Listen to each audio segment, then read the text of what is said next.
That's part of our message is you don't know what, God's dream for your life is bigger than your own. And that's what I've seen. I mean, I never dreamed 13 years ago that I'd be sitting here with you, or we'd be in the arena where I used to watch the Rockets play. And so Brace yourself. Behind Joel Osteen's sunny smile lurks a headline that still stings. He accepted about $4.4 million in COVID relief aimed at mom-and-pop shops while relaxing in a mansion priced near $10.5 million. The numbers keep raising eyebrows. Reports say Lakewood Church directs roughly 1% of its income to charity, yet listeners must pay $15 just to sit in the arena and hear him speak. Millions watch his broadcast, but references to sin or even to Jesus feel rare. He explains the show as normal people, talking about living a blessed life, being happy, having good relationships, and audiences either cheer or cringe. Critics shout fake, yet the pastor simply grins, then shells out another $3 million for a second home. Attendance dips, complaints rise, and that perfect grin now hides growing cracks. Joel Osteen entered the world on March 5, 1963 in Houston, Texas, inside a family where church was everything. He was the fifth of 6 children, and the entire household circled around faith, food, and family devotion. His father, John Osteen, had already stepped away from traditional Southern Baptist life and started charting his own path. The turning point came in 1958 when baby sister Lisa arrived with severe disabilities, prompting John and his wife Dodie to embrace faith healing and the rising charismatic movement. By 1959, that bold shift produced Lakewood Church inside a dusty feed store with only 234 seats. Few people noticed, yet something electric had begun. Fast forward to the late 1970s. Those few rows had grown into 5,000 worshipers crammed into every corner. Young Joel watched from the sidelines, always quiet, always behind the curtain. While brothers and sisters took turns preaching, Joel preferred cables, lights, and cameras. In 1981, he finished Humble High School, then enrolled at Oral Roberts University to study radio and television, but he dropped out before year 2 even started, eager to work beside his dad instead of chasing a diploma. At 19, he made the leap.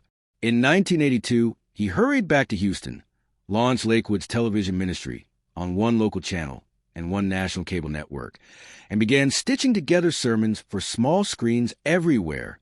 For 17 straight years, Joel remained the unseen mastermind. He produced, edited, directed, even logged which suit his dad wore on every Sunday. He wanted Lakewood to shine like a primetime series, not a sleepy church program. He never studied theology and never practiced preaching, yet by trimming hundreds of his dad's messages, he absorbed more than any lecture could teach. Each time John asked him to preach, Joel answered, "No," he added. "You're the preacher," promising, "I'll make you look good on TV." Then January 1999 crashed in with heartbreak and fate. On the 17th, Joel finally agreed to preach once, and only 6 days later John Osteen died of a sudden heart attack. Joel's first sermon became the last one his father ever heard. Overnight, the timid producer became senior pastor of 6,000 believers. He felt unprepared, the critics scoffed, yet something in his easy style connected. Back then, 8,000 people crowded into Lakewood each week. Large for Houston, small for national fame. 5 years later, everything looked different. By 2004, attendance reached somewhere around 25 to 30,000, crowning Lakewood the largest church in the United States. This surge was no accident. Joel doubled spending on television airtime, grabbed top slots in big cities, and covered freeways with towering billboards. Most of all, his messages were short, upbeat, and bursting with hope. The small Lakewood building, only 8,000 seats, could not handle the flood. Joel began telling members they would soon speak to 100,000 souls every weekend. People laughed until the boldest step yet. In 2003, Lakewood struck a blockbuster deal to lease the Compaq Center, former home of the Houston Rockets. This was a 16,000-seat sports arena, not a church hall.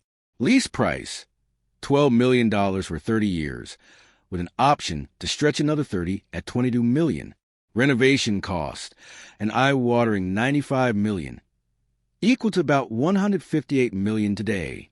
15 months later, the arena was unrecognizable. Workers ripped it open, added 5 internal floors, waterfalls, miles of carpet, 200,000 square feet of classrooms, production bays, and meeting rooms. A basketball cathedral was now a crystal-bright house of worship, something Houston had never seen. Lakewood later bought the entire building in 2010 for $7.5 million. Yet the real turning point arrived on July 16, 2005, the grand opening.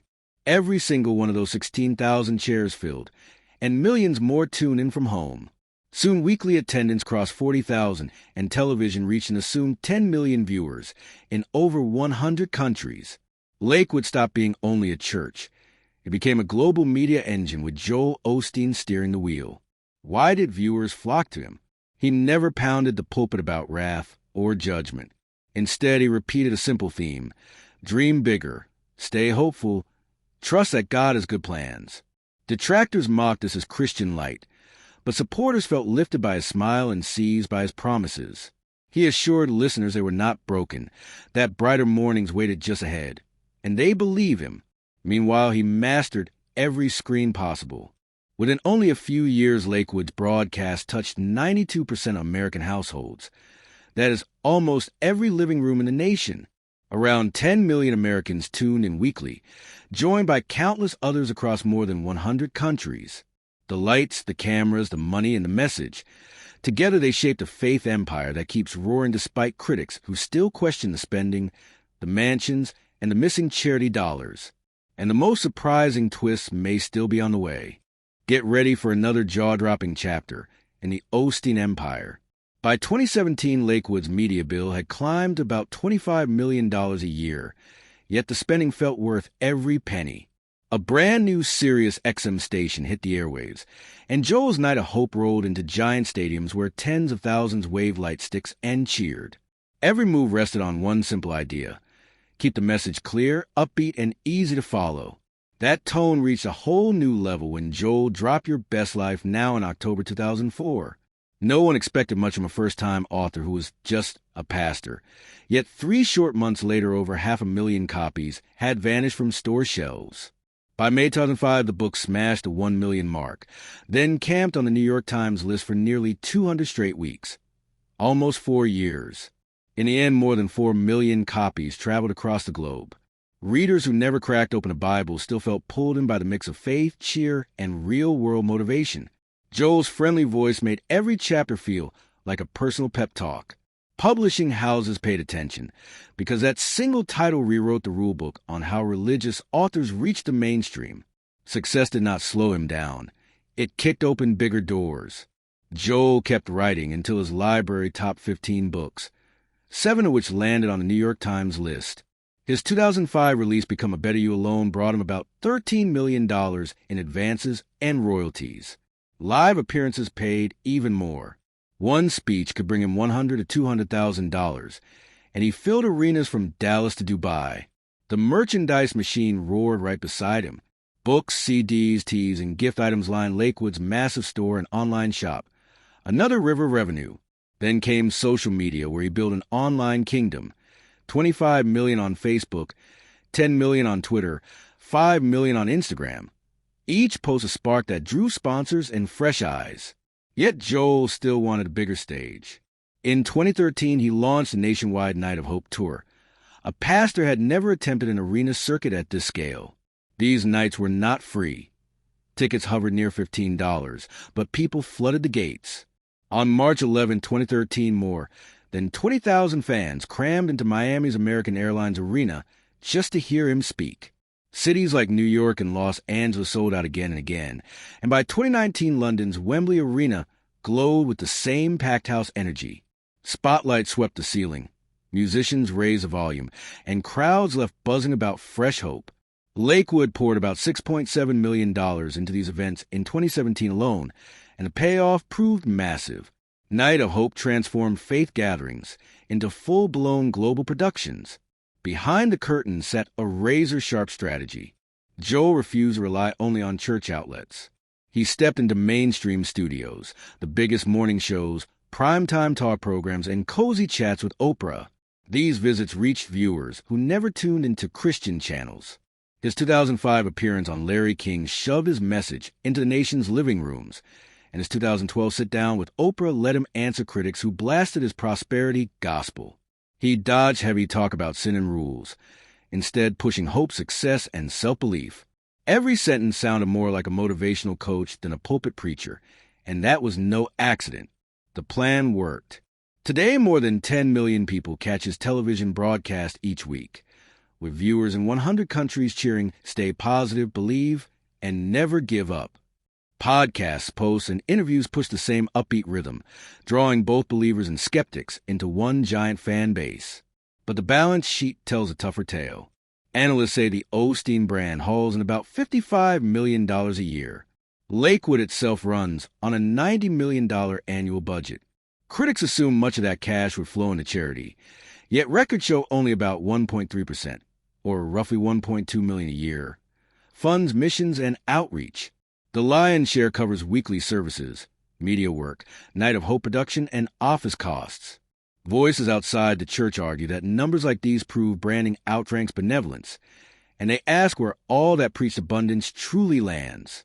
Amid the big dollars and bright lights, Joel's personal life sprouted from an ordinary errand. He did not meet his future wife at a red carpet gala or flashy revival.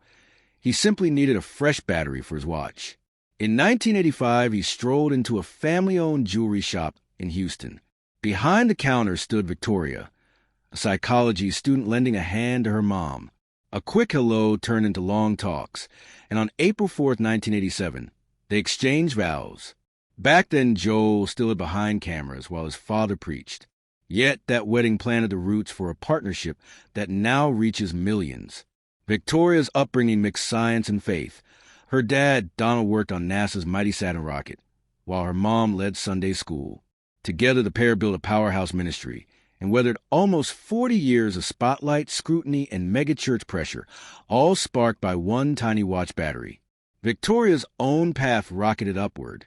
Born in Huntsville, Alabama in 1961, she moved to Houston at age 2, surrounded by the Church of Christ. After marrying Joel, she first helped with small duties like offerings, but soon aimed higher. In 2003, she launched Lakewood's women's ministry, and attendance soared. Her stage presence became as crucial as Joel's. Her calm voice reached hearts across the vast sanctuary. Victoria joined the writing wave, too. Her first book, Love Your Life, hit shelves in 2008 and rolled out with a staggering 750,000 first print run. It debuted at number 2 on the New York Times list. Huge for someone who once folded receipts in a retail shop. From giant radio bills to sold-out arenas, from best-selling pages to social media power, Joel and Victoria built a faith brand that keeps growing. The smiles stay bright, the crowds stay loud, but questions about cash and charity keep getting louder too. And the next headline could be even more stunning. From fixing a simple watch battery to commanding a worldwide pulpit, Victoria Osteen's rise is nothing short of electric. Her first hello to a customer came behind a quiet jewelry counter. Yet today her wave greets crowds that could fill small cities. She stepped out from that shop and helped lift Lakewood onto the map of global megachurches. Victoria did not just follow Joel's trail. She cleared the path beside him with bold ideas, constant travel, and tireless drive. Her story glows as proof that the sidekick can become a co-architect when courage takes the mic.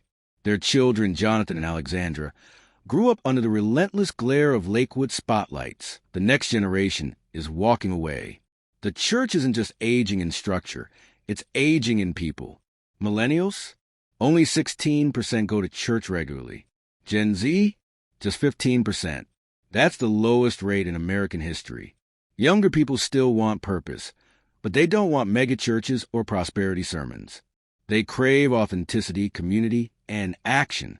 They want something real, not just big lights and hopeful slogans. For them, digital faith, small groups, and social justice movements speak louder than any Sunday stage. And Lakewood's feel-good message of success and self-belief, it just doesn't reach their hearts the way it used to.